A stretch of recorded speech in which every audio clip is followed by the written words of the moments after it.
Cela doit faire maintenant 3 à 4 ans quand j'ai commencé à être victime d'harcèlement sur les réseaux sociaux. Et c'est normal parce que je suis très présente là-bas. J'ai fait fi, j'ai pas riposté. Et il y en a même qui faisaient même des menaces de mort à mon égard. Mais maintenant, voilà, ça va. Maintenant, je suis immunisée, quoi.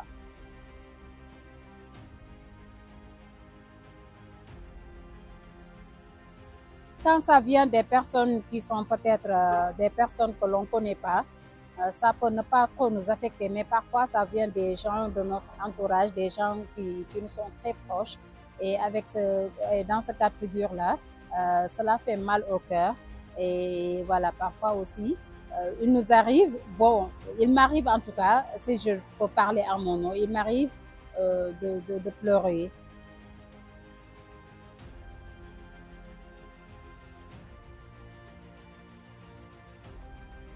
J'ai été une fois agressée devant des policiers à la cybercriminalité. J'ai reçu une pierre au niveau de mon front par-ci.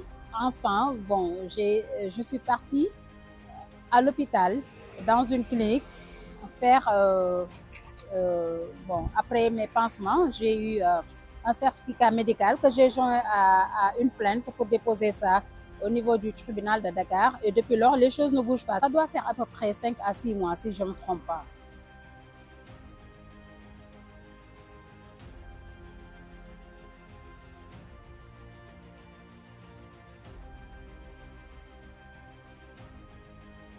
C'est difficile à expliquer, mais seulement que nous tous, nous savons que les femmes sont de nature vulnérable, même si certaines refusent de l'admettre, mais on est très vulnérable. Et voilà, et derrière ce caractère dur que l'on affiche à longueur de journée, il y a un être très fragile qui est en nous. Donc, le fait d'être harcelé à longueur de journée, parfois même, on rencontre des gens qui compatissent sans nous connaître, mais en voyant à longueur de journée les attaques que l'on subit sur les réseaux sociaux, ils compatissent. Et déjà, ça peut-être, ça peut nous soulager de savoir qu'il y a des gens au moins qui se soucient de notre bien-être. Mais une chose est sûre, c'est très compliqué, c'est très difficile. Et si on pouvait ne pas en être victime, vraiment, on serait preneur.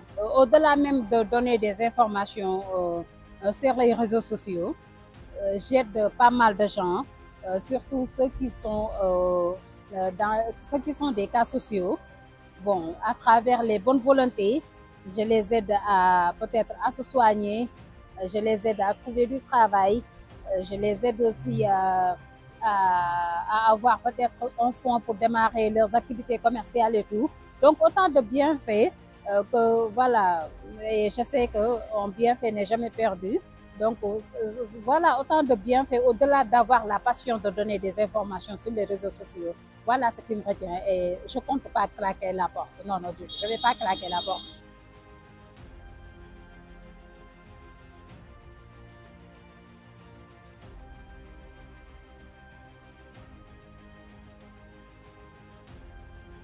Je leur demande seulement d'avoir un mental d'acier parce qu'on est au Sénégal et il faut vraiment être forte pour résister. Parce que, bon, même au-delà même de la cyberattaque, à longueur de journée, il y a des gens qui passent leur temps à diffamer, à dire des choses qu'ils ne maîtrisent pas, à calomnier, à dire des choses, bon, pas du tout catholiques.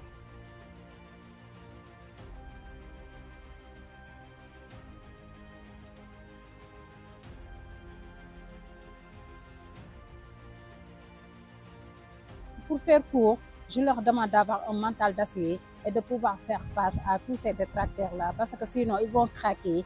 Et il y a même des filles, parfois, vous les voyez, même poster des tendances suicidaires. Donc, voilà, je leur demande d'avoir un mental d'acier, parce que quoi qu'il en soit, présente ou pas sur les réseaux sociaux, les gens vont parler d'elles.